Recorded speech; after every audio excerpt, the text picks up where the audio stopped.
Good morning, everyone, and welcome to Today y Mañana. I'm Alex. This is Xavier. We're really excited to have you joining us this morning. It's a chilly morning, so a good morning, as I always say, to grab your café on that show or whatever makes you warm, and just have a seat and join us on this show. Today Mañana makes it warm all the time, It's right? true. Today Mañana cozy. is it's always warm cozy and cozy in here. all the time. That's the goal, to be warm and cozy with Today Mañana all the time. And we just really appreciate being here on the I Love CVille set with Judah behind the camera. And of course, as always, we're presented by Emergent Financial Services, and we were powered by Cristel, Noel State Farm Agency, by Vite Spirits, by GBS Financial Services, our friend Johan Torres, and by CVille Picnic. So be sure to check them out and thank them. And of course, we're always partnering with Ford Adelante, the premier Latino networking group here in Charlottesville, Virginia. So just a jam-packed show That's right. that we have for you today. I'm going to have to speak a little faster than usual, right? I don't know. We'll have to find out. We'll have to find out what's going on here. And just two people that I think are going to be really passionate about their businesses. I'm going to share a little bit about that with us today. We're going to be joined shortly by Jeff Kamrath, the owner of Aqua CVille Hand Car Wash, and by Craig Colberg, the owner of 12 Ridges Vineyard. So two fantastic small businesses here in Charlottesville, or in our area, I should say.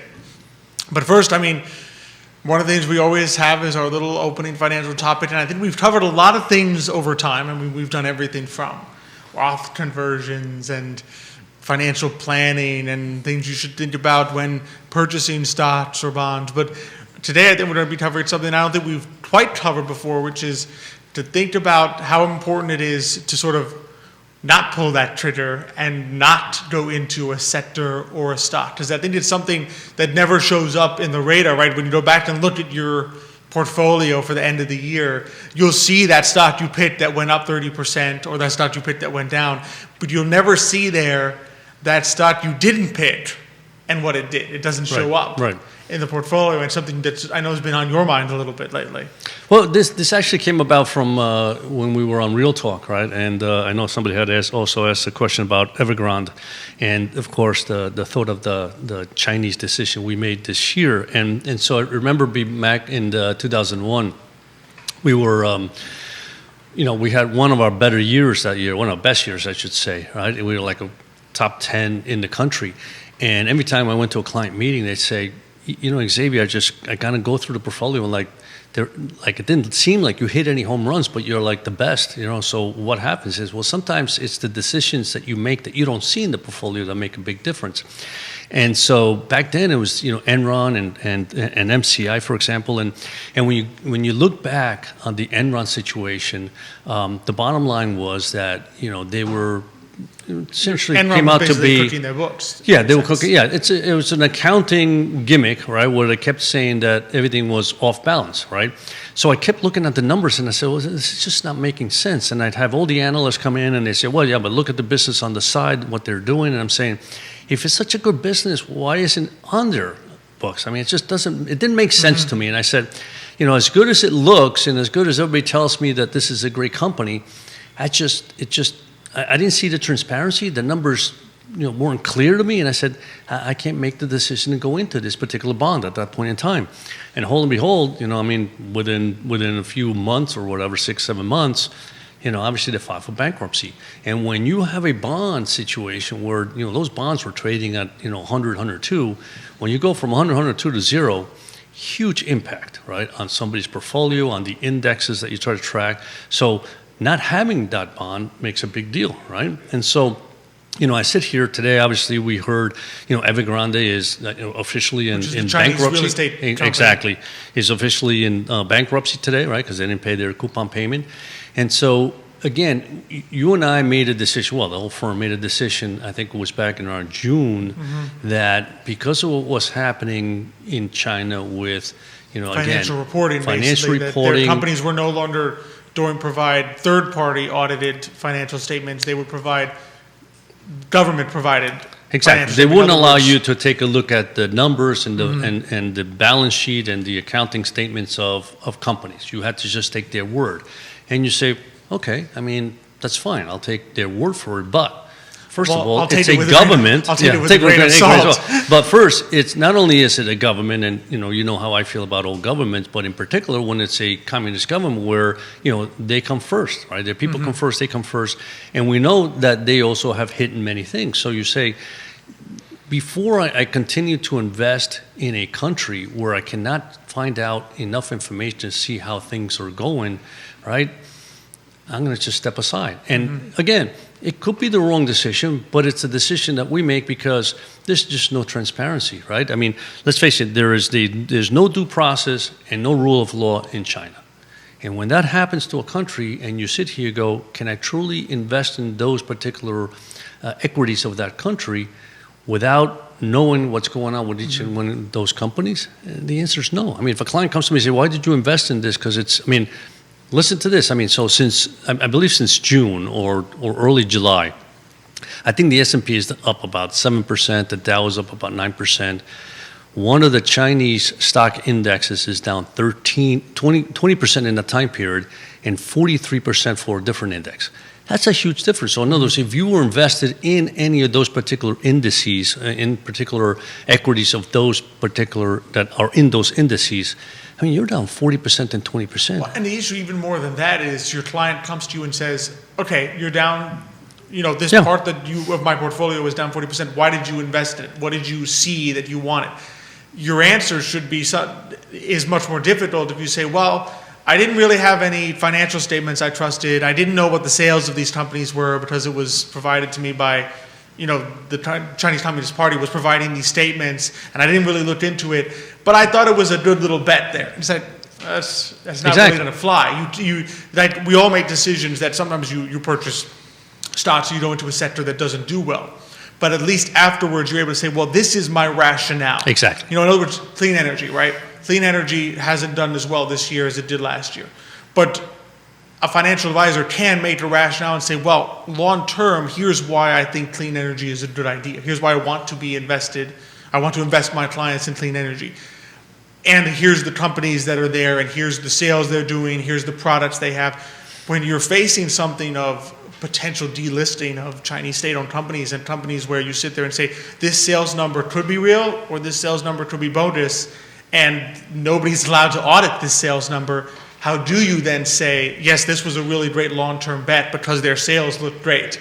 Well, nobody audited those sales. Exactly. And that's our point. And so the whole point here was that, sometimes one makes decisions that don't appear, right, on your statements. You don't see them, right? But the decision not to invest in something is sometimes as important as the decision to invest in other particular sectors or markets or whatever. So again, it's the important thing is to, as you mentioned, to be able to understand and have a rationale why you're investing in a particular sector, right? Whether it be robotics, clean energy, just regular energy, right? High tech, whatever it may be, there has to be a rationale. You have to have a reason for it. And again, the markets can go down, they can go up, but over a period of time, you know why you're doing it.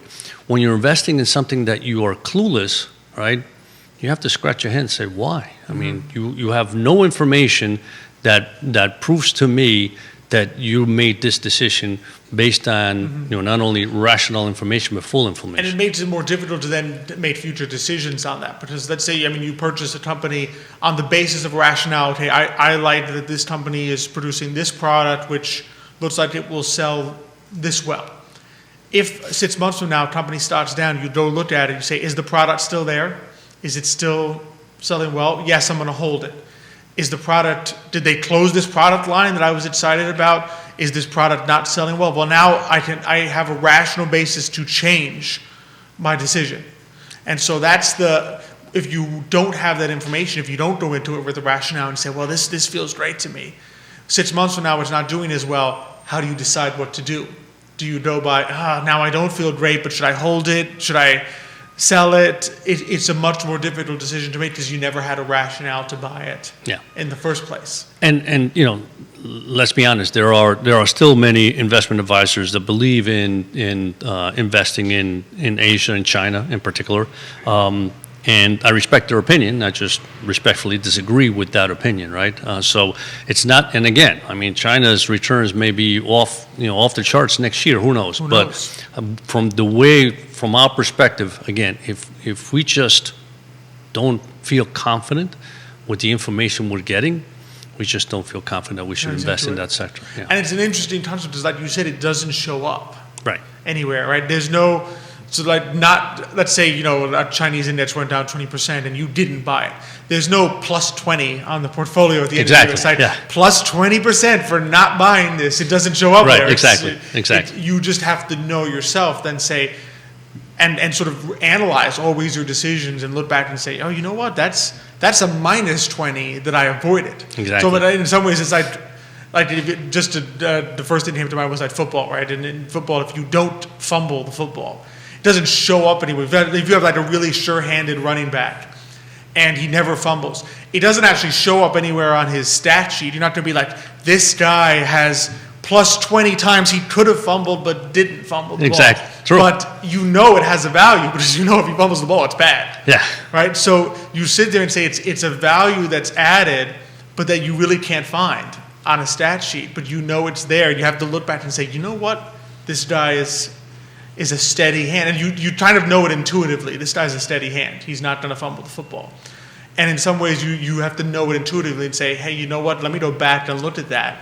And that was, in fact, a prudent decision. Exactly. And again, between Evergrande and there's another, I think a Kaiser Group also was filed for bankruptcy. And both are Chinese companies. Again, those are indications that things aren't going very well right now over there. And so it's probably best to avoid that sector anyway right now, even if you trust what the Chinese government is giving you on numbers. Some of the numbers are objectively not good. Exactly. So what's happening there right now is not, I guess I should say, not ideal. Not good, not ideal. Yes. Not ideal. Yeah. It's not the most ideal environment conducive to growth. Exactly. To be sure. Oh, we got some great some people watching us. Wow, we have someone watching us as far from Spain today. Oh. We have a viewer in Spain, Marta. Marta. Is viewing us from Spain. So can I say hola? You think hola, Marta. Hola, Marta. Hola, Marta. ¿Cómo está? And we've got Johnny Ornelas watching. Thank you, Johnny, for watching. Friend of the program. And Leslie Acton. Thanks for watching today, Leslie. So we've got some worldwide audience today. Thanks to Marta in Spain. Thank you for watching us. And a perfect time. Absolutely. To do our little. I can't wait. Yes, I mean I'm looking forward to this. To bring one of our first guest international, and so our first guest is Jeff Kamrath. He's the owner of Aqua CVille Hand Car Wash, and we are really excited to welcome him to the show. Thanks for joining us today, Jeff. Thanks for having me. I appreciate it. Of course. We're glad to have you on. So for those who don't know about you, tell us just a little bit about yourself, how you started Aqua CVille. Great question. Well, I'm going to start with this. Today is my 10-year anniversary with my congratulations. Wonderful wife, Ginger. Congratulations. So I want to get that one out first. So have to do that, take care of the family. How do we get started at Aqua? So most of the credit has to go to my older brother, Kevin, back in Houston, where I'm from originally. I grew up there, was born and raised there before I came to Virginia. And Kevin had this dream years and years ago about opening car wash businesses. And I sat with him when I was just coming out of my baseball career to decide, were we going to actually be in business together or not? Mm-hmm. And for whatever reason, we were looking at doing tunnel washes at the time. It wasn't coming together. So I went on and moved back to Virginia and started doing some other things. And he ended up pivoting from tunnel washes to hand washes. And so he has 2 hand washes in Houston, Texas. They're fantastic. If anybody's in Houston, check them out. Same name, Aqua Car Wash. And then once I got done with my first real job, I guess you would say, coming back from New York, living in Charlottesville, deciding with my wife that we wanted to start contributing more to the community that we live in. I was working remotely for a company called Game Changer, which was acquired by Dick's Sporting Goods, and I was working remotely and just wasn't feeling connected, right? As somebody who went to school here, went to UVA, part of the community, just felt like I was checking boxes, and I loved the job I was at Game Changer, but I really wanted to say, what can we do more? What's the most impactful way we can kind of contribute to our community? And I've always had this entrepreneurial bug. My dad has owned his own businesses. My brother obviously has owned his own businesses. And so we decided that's something we wanted to kind of dive into. And then it kind of became a natural segue to say, what business should we be in? What do we know the most about?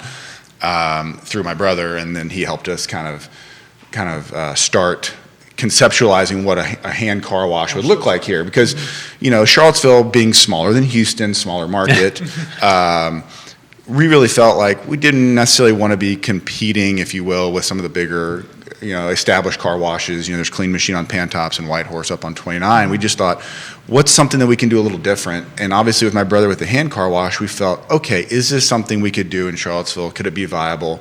There's nothing really like it around, which I thought was great. And will the weather kind of help us and be not as bad as some people kind of maybe assume? And I think that's probably why it's never been done, right? It's a northern climate compared to Texas or Florida, where you see a lot of them. So we kind of hit on that, and then it just became about where to put it.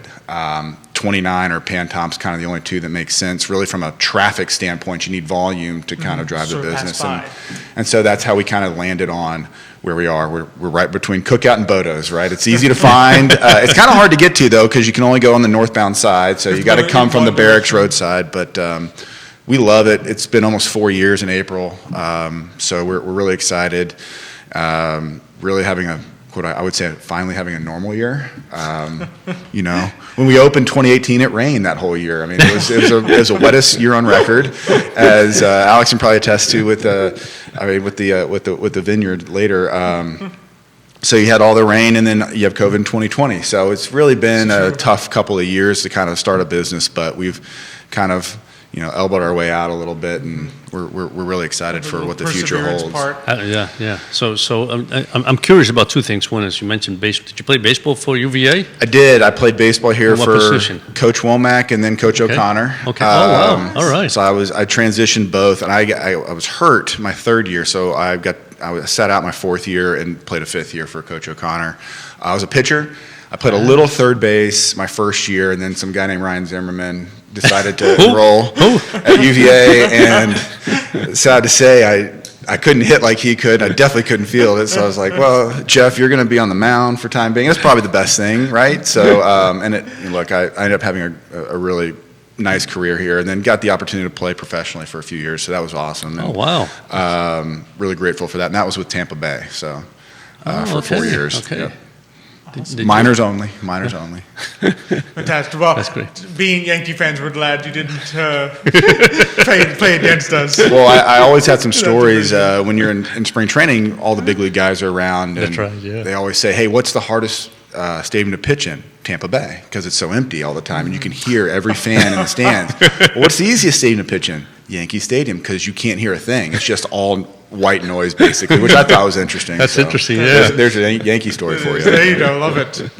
I almost would have thought the opposite, right? I mean, maybe this is that, there's so much loud noise against the opposing team that you get nervous, but...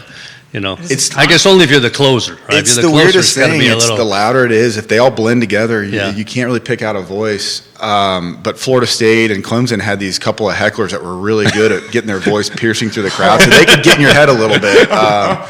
And so I think one of them's called the Whistler at Clemson or something. He's still doing his thing. He's got a name. Jerry's head popped up over there. So.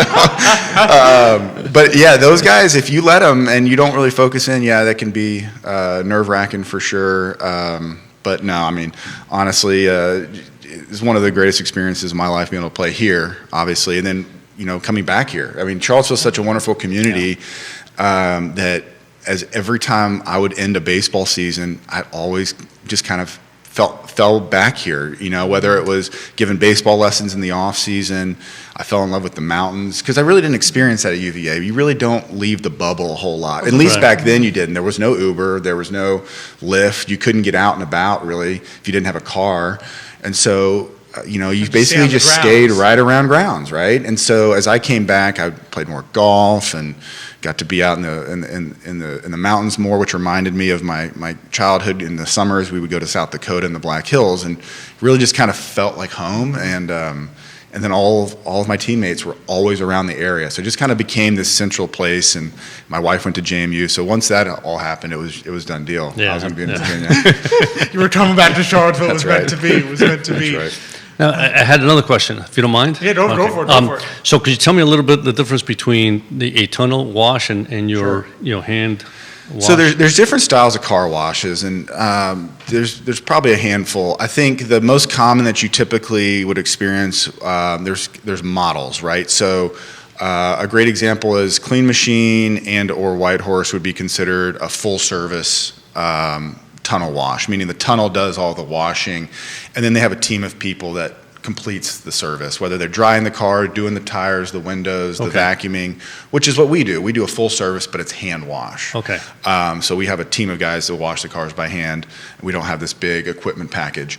We're actually building a car wash in Zion Crossroads right now. We're currently under construction, Nice. and that's called an express tunnel. The difference in that is the machine does all the washing, the same as those other businesses I just mentioned. And by the way, those are great businesses.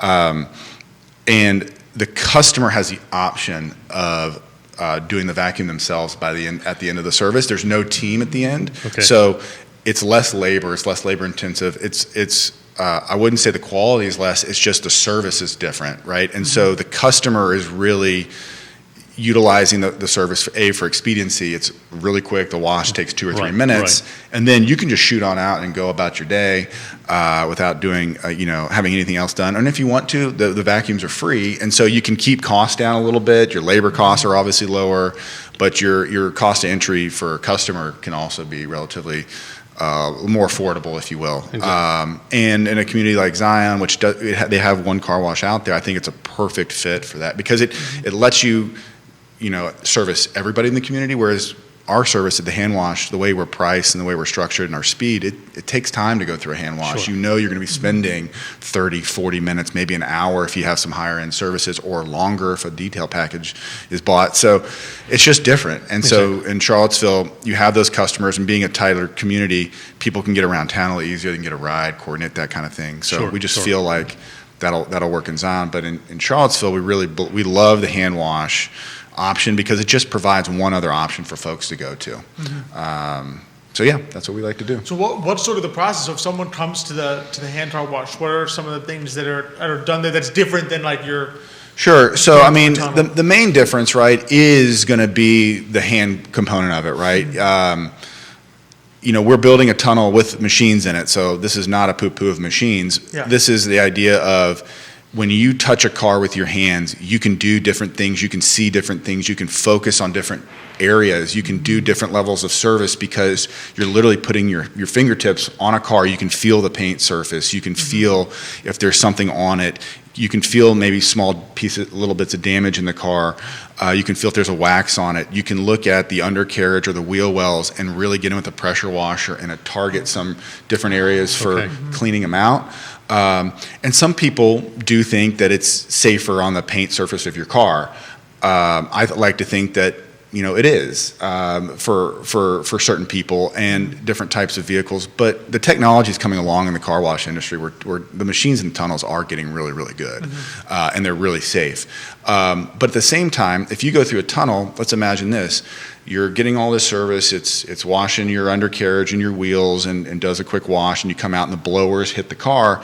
On a tunnel, it's not going to hit the lip up underneath where your windshield wiper might be on an SUV, right? Where our team can go in with drying towels, and they're really going to focus on doing that. They're going to open the doors and do the door jams. So we're really focused on the service, the quality of service, and working with our customer to figure out what they actually need and try to coordinate that. Whereas, we can basically do anything with a hand wash. We can use any gadget that we have, whether it's a pressure washer, different types of pressure washer, different types of chemical. We could foam can in a car versus just using soap. We can just do so many different options and variable services quickly and easily, right? Because we're right there. But the cost of that is speed, right? You can't just roll it on a track and just roll it through. Right. So, and it's also labor, right? We have to have more head count to service all of that. So those are the challenges of the hand wash, but that's why we like doing it. The other reason too is, we just felt there's a niche in the market, a spot in the market to say, hey, look, there is this, kind of clientele that says they're really interested in having that type of service, and that's just what we're going to do, and we're going to provide that. So I don't ever look at other car washes as competitors. I look at it as an industry that says, hey, as the industry is doing better, we'll have opportunity as well. Exactly. Sure. As the whole industry grows, Right. there's going to be people that, and it could be sometimes I'm thinking almost the same people, but sometimes you're in a rush. You need to just, I haven't cleaned my car in a couple months. I just need to run through this tunnel. I mean, I can't tell how many times people come in and we'll have a long line. Maybe it's a Saturday and we're out to the road with 20 cars in line. That's going to take an hour and 15 minutes to get through the line. And somebody says, hey, I just need to get a quick wash. Hey, you know what? White Horse is right up the road. They're great. They can get you through a lot quicker than we can. We hate to lose the business, but we want to serve you, right? Like I actually brought some of our brand guidelines and promises, and like one of the first things I wrote on here was customer first, right? It's like, it is not about we have to have your business all the time because we're going to try to like hoard it. It's, hey, what's the best thing for you? And if that's somewhere else, I hate to say it, but like maybe that is the best thing today. I don't want it to be, and but at that moment, and it could be that there's going to be a time where they'll come back and say, you know what, I've been through the tunnel, but I actually haven't cleaned like this part of my car where the tire is in ages. I need to go and have it hand car washed because I can't. So it could be that the same customer at two different times. You're creating a relationship with, you're building trust, right? You're serving them, and they know and they feel. Any customer that has that experience says, "Hey, look, they're not just after my buck; they're after my, earning my business." And I always like to write it when I answer whenever we get a review online, whether it's good or bad. I answer every one myself, and I always lead with just, we appreciate the opportunity to serve you. Like, we are honored that you would allow us to serve you, to earn your business. Like, that is something that in just today's society, right? Like, it's just not done enough anymore. Yeah. And so and it's another one of our values. It's service first. It's what can we do to assist you, to serve you, to take care of you, to treat you well with respect. Do we bat 1,000? No, we're not perfect, right? But if you have that as your mindset every single time you serve somebody, over and over and over, then it's part of your habit. It's part of who you become. It's part of who everybody knows you to be, and so that's what we've tried to focus on. Absolutely. Reminds me of the old Aristotle quote that excellence. I was going to say something. We all repeatedly do. Excellence is not an act, but a habit. Yeah, correct. Yeah. Well, I was going to say this. Remember the miracle on 34th Street where the Santa sends a couple of people to different stores, right? And at first they're like aghast. It's like, how could they do that? And then one lady says, I've never done much shopping here in Macy's, but from now on I'm going to do a lot of shopping. Well, it's the same thing. If you say, listen, somebody else can do this for you because we're not. Next time say, wow, that was very nice of them. And it's like, next time I'm going over there, right? Just maybe pick a different time, a little later time of the day or earlier or whatever. But yeah, you're right. Exactly. Do a lot of people get wax jobs or is we that do. I'd say from a pure numbers perspective, I'd say about 60 to 70% of our business is what I would kind of put in the detail category, where it's like you're doing full level details or wax services. That includes like our recurring memberships. While our washes are high volume, they're most of our service throughout the year. Most of our revenue actually, it's detail to wash is split like 50-50, but we only do maybe 10% of the detail volume that we'll do on a hand wash in terms of car count. So we have kind of transitioned that, and that was actually a COVID byproduct. We had to, a lot of businesses did this, right, is you have to pivot quickly. And so I learned that. I'm going to go back real quick. I'm going to throw a little shout out to my old boss, Ted Sullivan at Game Changer. He had this quote or this saying, fail fast, which implies you're going to fail. If you try to hold on to it, it's a losing proposition. You're going to be out of business. But if you fail fast and learn from it, you can evolve quickly, right? And you can progress. And so what we were doing for our first couple of years of business, we were trying to fail fast. COVID really accentuated that, and we really had to take some drastic measures. Like we closed for 90 days was one of them. But then we had to start thinking about how do we, if we're not going to have the volume, we were worried about having volume, we have to up our detail side of the business, our wax side of the business. So what we did was we went full in on booking your stuff online, because that was a big deal. We didn't do that before, right? Before it was all call in or you walked in. Right. So we allowed people to book any service they wanted online. we pivoted to our members and appointments only on Mondays and Tuesdays to kind of give them more value so we could up our membership count. And then we went down to our detail bay. My general manager, Jared, and I, we actually restriped the whole parking lot during COVID. We got out with road paint, and we built our own stencils, if you will. I guess that's the right way to use it. And we redid our detail section to be able to do, instead of doing 2 cars, which is what we could before, we now can do 5 at one time. Just by reorganizing the space. Just relaying it out. And then we also changed how we flowed cars. We used to, we've had different car routes on our property, and we basically did it so that all the volume stays at the front on the Emmett Street side of the business, and so the cars will come and U-turn out and head back out to Emmett Street, and then all of our detail business will be at the back, which is just more open space for them. And then we tried to start cross-training all our employees to be able to just do more services. Because most of our team has not washed cars before when they come to us. So if they haven't washed a car, they can't detail a car, right? So we had to start cross-training them, and so most of our team can at least do like the passable entry-level detail or something like that. So, and then we started, focusing on really training up or finding some more of those, trained detailers from other, that were looking for other jobs. We don't poach anybody. We don't offer people jobs from other businesses. That's just not how we do things. But if people start coming to us and apply, then we will start to identify who those people were and try to see if we had enough business to hire them. And we're still looking for more detailers. We only do 2 to 3 details at a time, and we can do 5. So we have room to grow, which is nice. That is fantastic. It's amazing to hear how something like, I feel like almost some of the ways you responded to the challenges that were in 2020 sort of put you in an even better position going forward. It's like even as things return to a semblance of normalcy or go back, that you'll keep some of these things because 100%. They are helpful even going forward. 100%. So we when COVID kind of started to, I wouldn't say wind down, it's still ongoing obviously, but as like the lockdowns and the staying home kind of started to subside, we kept the Monday and Tuesday appointment only and members only. People like that. People like being able to say, I got a set time to come in and get my car washed. I know it won't take as long because you're reducing your volume intentionally. And then our membership actually started to grow a little bit too, because our members started seeing more value, because it's like, hey, we have a Monday through Thursday membership. Well, on Thursday, everybody tries to squeeze in before the weekend. But if you were to leverage Mondays and Tuesdays, they'll come in those days and like, oh, it's a lot faster here. I kind of like it. I'll just do those days. Exactly. So that was a big one that really did it. And then we actually completely changed how we interview people too. I'll be honest, when we first opened the business, I had no idea what I was doing interviewing. I would just take anybody that wanted to say they wanted to wash cars, and we completely changed that, and now it's completely automated. So what we do is there's a full application online, and it's long. It's 5 pages long, and that's on purpose. Yeah. That's on purpose. Right?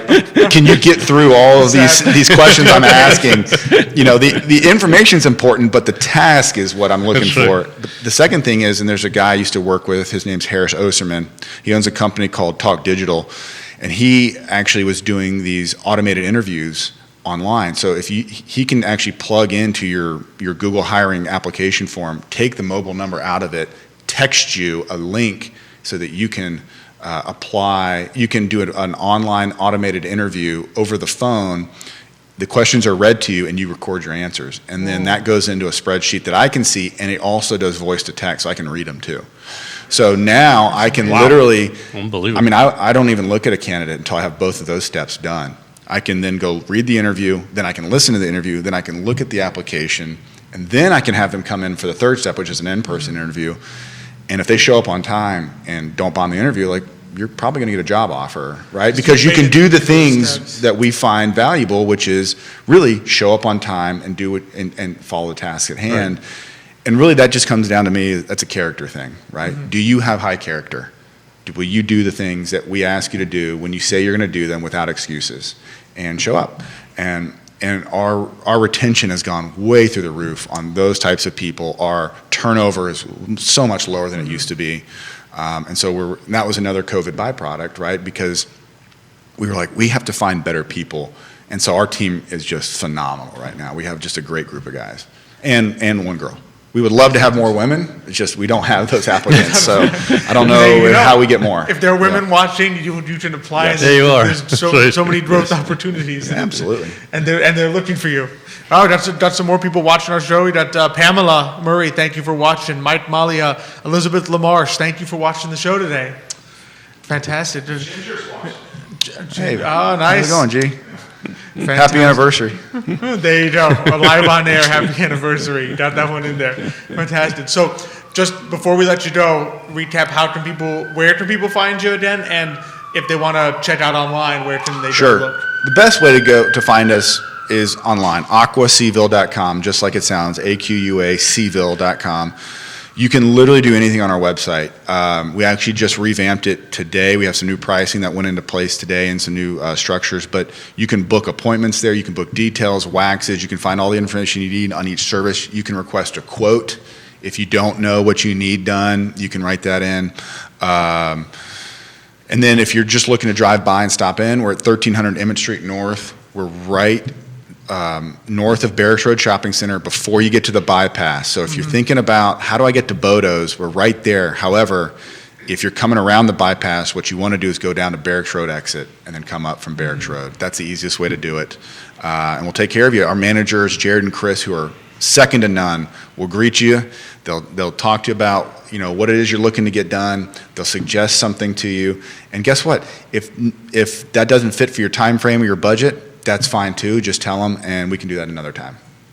That's Fabulous. fantastic. That is awesome. Yeah. No, that's great. That is awesome. Well, be sure to check it out. AquaCVille.com. aquacville.com. Jeff, thanks so much for joining us Thank you, today. Jeff. Thanks for Great. having me, Just guys. absolutely Yeah, this is fantastic. Appreciate it. Thank you so much. Very informative. I like that. I know. Yeah. I've learned a lot. Just It's like incredible how many. entrepreneurship and It's incredible, what, as bad as the pandemic was, how people were able to take that information, right, and then say, hey, we need to change our business, or we need to improve it, or we need to think about it, and all those changes, how in reality improved long term what the businesses What the did. business is doing.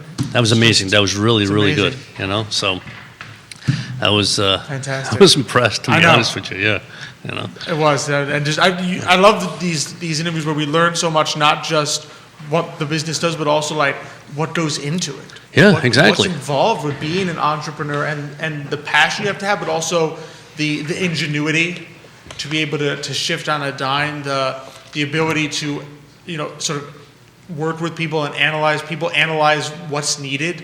I think that's the beauty of it, right? I think it's sometimes easy to forget because we think of entrepreneurs and we think of small business owners and we're like, oh, they're the one making the profit. And it's like, well, go back to Economics 101. Profit is value added, right? That's where it comes from. And so you sit there and analyze and say, here's a value, here's a niche, something that's not being served. Let me add value to that. And when you add that value, that's what comes out and looks like on the bottom line like profit, but what it really is value. You've added value to someone's day. Yeah. And then that shows up. No, there's no doubt about that. You can see it in every single interview that we have when we have people in here. I mean, they're not interviews; it's just Conversations. Conversations. Chats. In addition to the passion, it's exactly that, right? They love what they do, and they add that value that larger companies cannot compete against that, right? So it's wonderful. It's the beauty of the small business. Yep.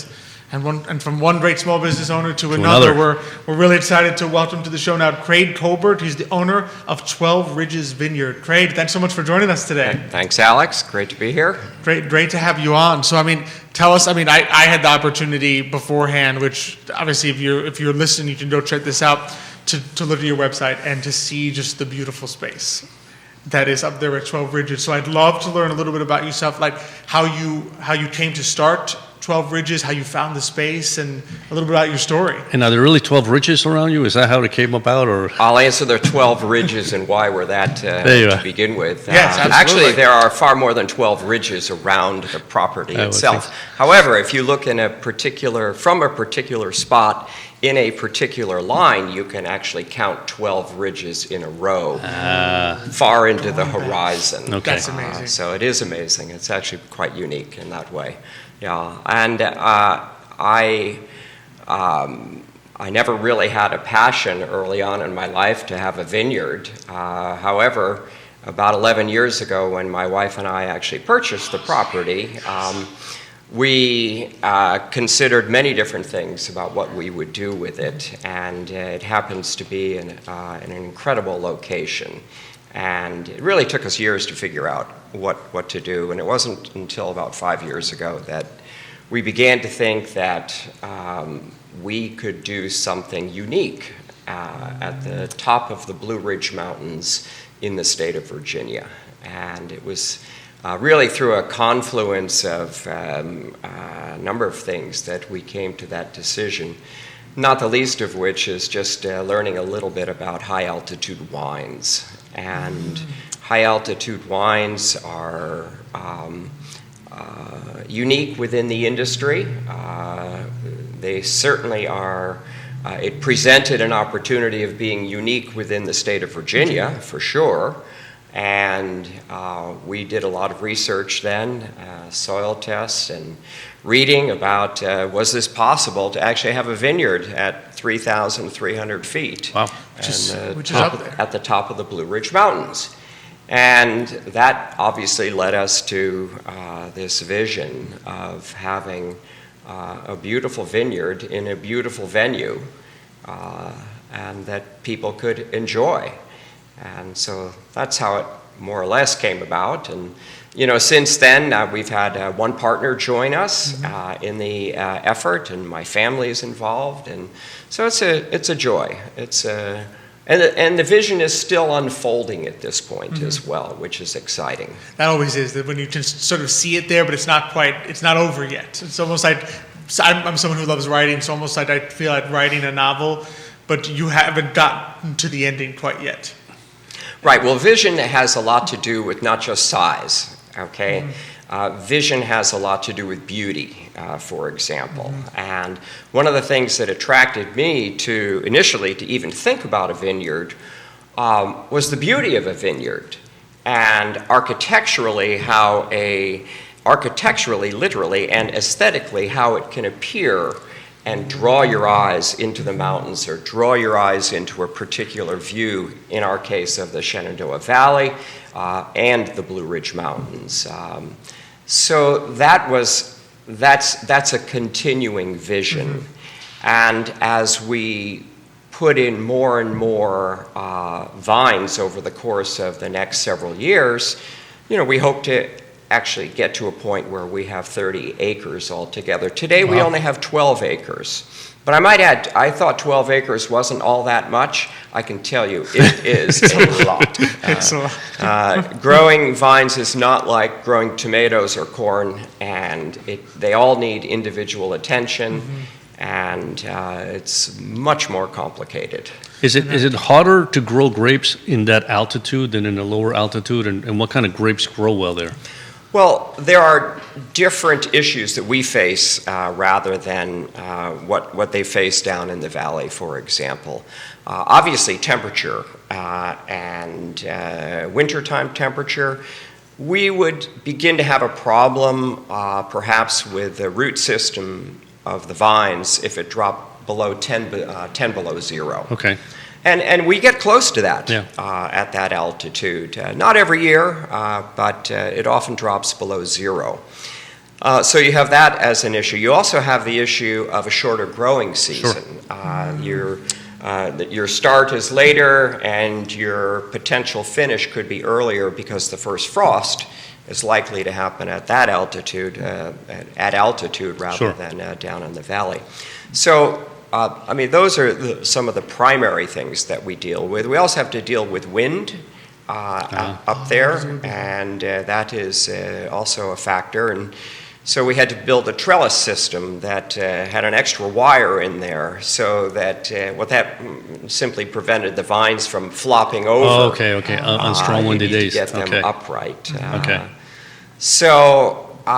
You know, those are the obvious things that make it different. But the other really key difference is that we have a very different soil composition at that altitude than any other place. Even down in the Shenandoah Valley or central Virginia, it's dramatically different than down at this level. Wow.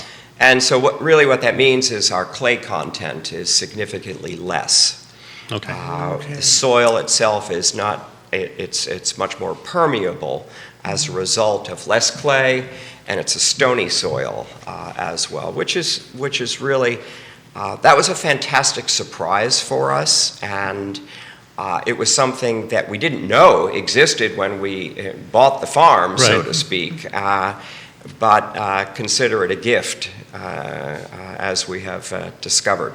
So that's really a very good thing. Now that does not mean that we have uniform soil throughout the 30 acres that we're going to be putting in, or the additional acreage. I mean, some of it is a more granite-like composition, and some of it might be what's called a green rock, I think, is a word for it. And a geologist would understand the difference. I'm not. But all of that, I guess, changes the nature of the wines that you'll eventually grow there? It does. It has a huge influence on it. You know, right now we have Chardonnay, Riesling, Pinot Gris, and Pinot Noir. Okay. And Pinot Noir is the only red that we are trying to grow. There is some potential for a Gamay in the future, but that right now that looks like that those two would be the reds that we would have. We had our first harvest this year, though, so we began to we saw the sort of the chemical composition of the results of that harvest, and they were exceptional. And Good. I felt vindicated after all of these years, thinking that actually we could really grow wine, grow grapes up there. And no, we were very, very pleased with the composition. And so we're going to be doing more Chardonnay and Pinot Gris and Riesling as well. But notably, though, because of the shorter growing season, you know, you often have your sugar levels need to be rising throughout the entire growing season. Correct. Our concern initially was that the growing season would not be long enough to allow us to get to a good still wine. But a sparkling wine, you need to get what's known as a level of about 18 bricks altogether. Still wines are typically above 20, 21, 22, just to give you a frame of reference there. So what happened, though, is we did get to a sparkling, and the weather was conducive enough for us to leave enough grapes. We left about 80% of the grapes on the vine this year for 3 more weeks. And that brought the sugar levels up to about 23 bricks altogether, which means that we can also do still wine as well. Which is fascinating. We're not just limited to a Blanc de Noir, which would be made with the Pinot Noir, or a Blanc de Blanc, which is made with the Chardonnay. Interesting. Now, So, go ahead. I was going to say, Sure. would that altitude be conducive to doing ice wine, or? Good question. I mean, an ice wine, as I understand it, you leave it on and it freezes. Right. That's what I was. It sounds like it'd be perfect, doesn't it? Well, maybe it needs I don't know if it needs. I don't know enough about ice wine myself, but I don't know if it needs to get to that sugar level. Yeah, that's also, a very and high then- sugar content there. because they are on the sweeter side. No, we have. I mean, I doubt whether we will be doing that. Yeah. Just curious. Yeah. So. Because I know, just so sparkling, I know is one of the things you were, does your website mention like traditional sparkling? And so what sort of drew you to that? Was it just a part of the nature of where you're located? And what are some of the things that you do with the traditional method that you talked about there? Well, the traditional method, there are essentially 3 different methods of making sparkling wine. One is the traditional method. That's the French double fermentation method, and it takes probably about 3 years to 3.5 years, actually, between harvest and actual drinking of that wine. There's another method called Charmat, which actually speeds up that same process. It's still a double fermentation, but you do it in a large vat, a stainless steel vat, rather than having a lot of that process take place in individual bottles, okay? And then there's the third method, which is a forced carbonation method. Right now, it looks like on our first sparkling harvest, we will end up doing a traditional method. Nice. So, unfortunately, Alex, that means So we have to wait a few 3 yeah. years. Yeah. I was about to say, bummer, I have to wait 3 years. Well, we're as disappointed in the time as well. So. But is it much better though? Is the flavor of the sparkling wine better when you do it the traditional way? It has a reputation. The French, of course, would. Of course, yes. There's no way you can make it any other way. There is some conjecture over this, though. Okay, yeah. But when you force the fermentation, are you injecting... Forced carbonation? Yeah, forced carbonation, yes. Yeah, I guess it's sort of like making Soda Stream. Okay, yeah. So that would be the least preferable. Correct. Okay. Yeah. But that's amazing that you're able to do the traditional process and really Yeah, it really is. Just the quality and the reputation will be there as a result of having done it. I'm curious, in addition to the wines, I mean, you mentioned the beauty of the space. What are some of the things people can expect when they go up there to the tasting room and to be up there even now? Right. Well, right now, our tasting room has been open for almost 2 years at this point. And what we are doing is we're featuring other high-altitude wines from around the world. So we're giving people a taste of what those wines are like. Okay. And as an example, say Chardonnay is grown in France, obviously, and it's the sort of the French way of doing it, and they would call it a Chablis, is for the most part a little bit lighter, a little bit more acidic. A little bit less yellow, if you were to look at the color, than if you had a California Chardonnay. California Chardonnays, I'm generalizing here, but tend to be buttery, creamy, heavier, deeper yellow in coloration. And so where we are going with ours is more the European way. Okay. And I think that's a pretty significant difference. Sorry, go follow. So on the just what are sort of when people go up there? I mean, I guess the tasting room is designed in such a way. So we have a fantastic selection right now of other wines from around the world that are somewhat indicative of the style that we are going to have there. We also have a fair number of people that are showing up already. I mean, just as a destination, a place to go for the afternoon. We have a lot of wide open space there as well.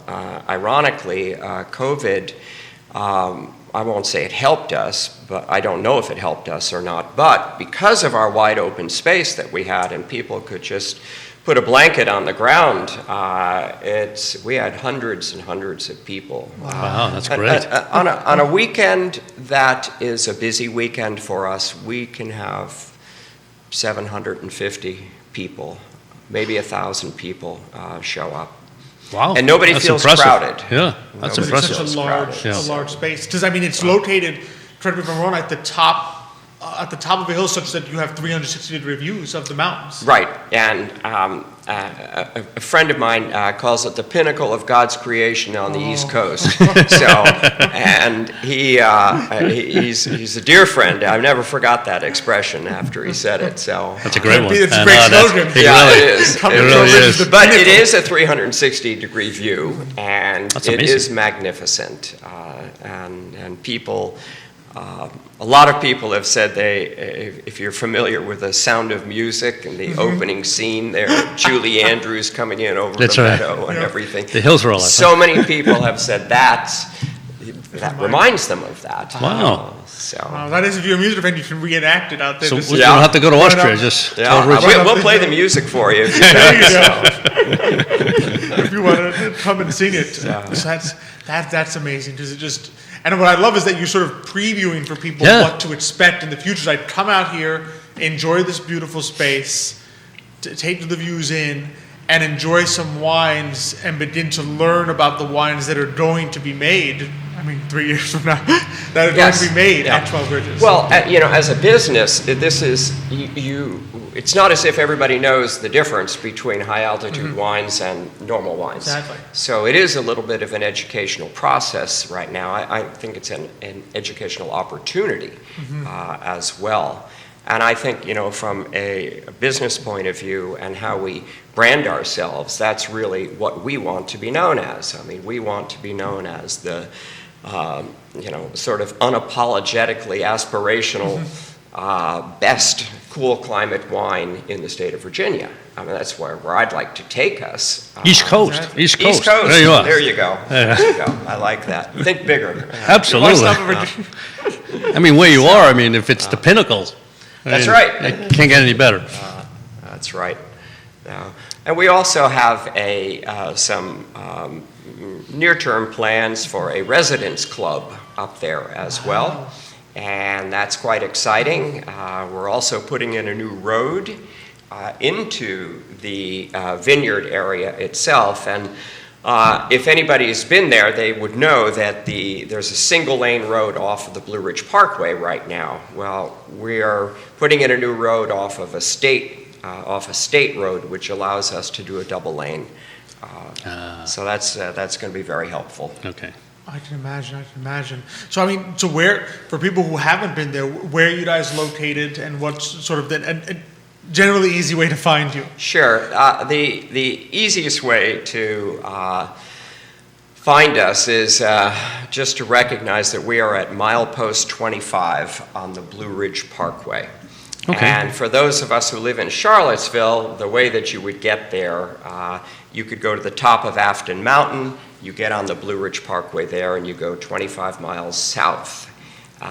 If you remember, Blue Ridge Parkway goes one way, Skyline Drive goes the other way. Skyline Drive goes north, Blue Ridge Parkway goes south. Okay. And so it's exactly 25 miles. On the left-hand side, you can't miss it because of all the vines. As soon as you see a vineyard, it's the only one. There you go. So you will recognize you're in the right spot. That is fantastic. Wonderful. And I think the website is 12ridges.com, but with the number 12? It is, yes, you can use the number or the word, 12ridges.com, and the residences are 12ridgesresidences.com. 12ridgesresidences.com. And you got some event. Bonnie Colberg is sharing today's show. Thank you for sharing, Bonnie. And Johnny and William Clark also sharing today's show. So thanks, Johnny, William, Bonnie. Thanks for watching us today. Oh, thank you. Yeah, that's my sister-in-law. Oh, fantastic. Well, great. Thank you so much. Alex, thank you. Thank you. Yeah, come visit. Absolutely. Yeah, I mean, definitely even just see for you the there. view, and obviously, nothing wrong with tasting wine while you're at it. That's right. That's Exactly. right. Thanks for coming on. Really Thank you so appreciate much. it. Okay, thank you. Fantastic. Always just love having people on who you can see the passion for what they do, the excitement that they have for the vision. Yeah, and I mean, I thought, to be honest with you, that was a great idea to have the wines of different areas of the world, so that you have an idea In the as to style that you will be exactly making. you're going to produce. That was a great idea. It really was. That's That a is. great marketing idea. Yes, right? fantastic. Because it's good to know what kind of wines are going to be grown here, and so you get a feel and a flavor for it. And wow, that's great. And there's good explanation the difference, because there is, as you know, there is a large difference between the Chardonnays that you get from literally almost Europe versus California, right? And so to be able to taste that, I think would be a good idea. Absolutely. Yeah. Agree completely. It's just always such a Another pleasure. fun Thursday. Always such a Another fun pleasure. today, mañana. I know, it is. It really is amazing. It's just look forward to it every week. Coming on here with you and talking with some great Same here. some I great feel the same guests. way about you. Thank you. Oh, thank you. I appreciate it. It's very kind of you. We always talk about what happens if one of us is out. Well, you're going to have to peel me out of this place every I know, week, it's right? true, Because I'm enjoying it more and more. I'll have to force you Like, off. what? A off client the coming set. on Thursday? Have somebody else take care of it. Exactly. And next week, we're going to have an exciting time, too. It'll be, I think, a really informative social. We're going to do a case study. Oh, case study, Financial okay. case study. We're going to bring together some insurance expertise in the All form right. of Cristel Noel, State Farm agent. We're going to bring in some real estate expertise in the form of Keith Smith. Okay. And we're going to bring in some financial expertise in the form of Xavier Urpí. Wow. So we're going to That's- combine some great that knowledge. the expertise level just dropped there. Is that what I? Funny, you got to do a better pitch than that. You got to market. Talk about marketing. You got to market his great expertise, fantastic. It's the other three guys at Emergent, Oh, you're really. too generous, too generous. So then we'll put it all together, right, and sort of go through a financial life and say what are things that you need to think about as a holistic whole It's a good in idea. certain life situations, and how all these pieces, real estate, insurance, financial planning, investment, come together as part of your financial life. So That's that'll great. be- No, that's a great It's going to be idea. a really exciting, informative show. I mean, Cristel and Keith, as we know, they're both really excited about what they do. Yes. Great camaraderie. So I think we're going to have a great just conversation for a nice hour. Looking Talk forward to about it. Looking forward to same here. Same here. I think it'll be a lot of fun.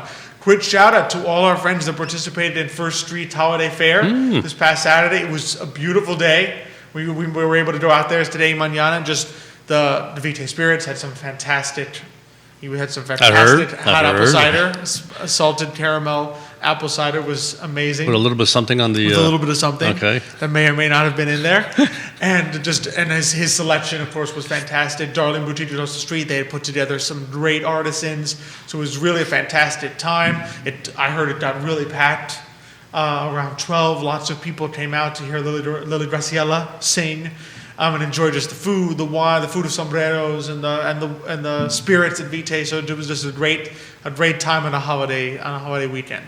Well, I hope they continue. I hope they do more, and certainly hope that tradition even grows going forward. Absolutely. Just looking forward to more and more of it. Yeah, the more exposure to the small businesses and arts and crafts people get here, I think the better The it is. better. Yeah. The better. So just really appreciate all the work that went into that. 'Cause I know that's Yeah. a lot of effort on the part of those businesses on First Street. It is. So just quick shout out to them. Quick shout out, of course, to our partners and our friends that we love to highlight: Emergent Financial Services, Vitae Spirits, Cristel Noel State Farm Agent, GBS Financial Services, and CVille Picnic. As always love being on the I Love CVille set. Just a It certainly is a lot of fun being here. beautiful And space, a lot of fun. And Judah, as always, does a fantastic job. oh, thanks to Judah. Jude. I don't have to do anything. I just hear and No. chat and ask He you literally questions. even points you where to sit. He's like, Absolutely, sit there. yeah. And you come in. And he gives you the thumbs up once in a while. Yeah, he's like, Well, I think he was giving it to the visitors. no, you too. He's like, don't worry, you're okay. You look all right. I fixed it. Yeah. You know, whatever you were doing wrong, he fixed That's it. right. He solved it. Even the mumbling of the words, I fixed that I too. fixed Don't that worry too. about I it. fixed that. You know, he brought up our intelligence level a little bit too. He's got, he has the little bars for the microphone volume. He also has an intelligence bar. He's like, Howard and Xavier, they need a little boost today. Let's push this up. Thank you, Judah. But just always love being here. Always love Yes. being here with you, and Thank always love you, our audience, for watching. Thanks for sharing today. Thanks for watching and letting people know about today, Mañana. As always, send us entrepreneurs you'd love to be featured. Send us any questions you want us to cover in the opening segment. Just love your participation as the audience and the fact that you continue to support us. You're why we're here. Exactly. And so just wish you all a wonderful week, and we will see you next week. But until that time, next Thursday, we will see you. Hasta mañana.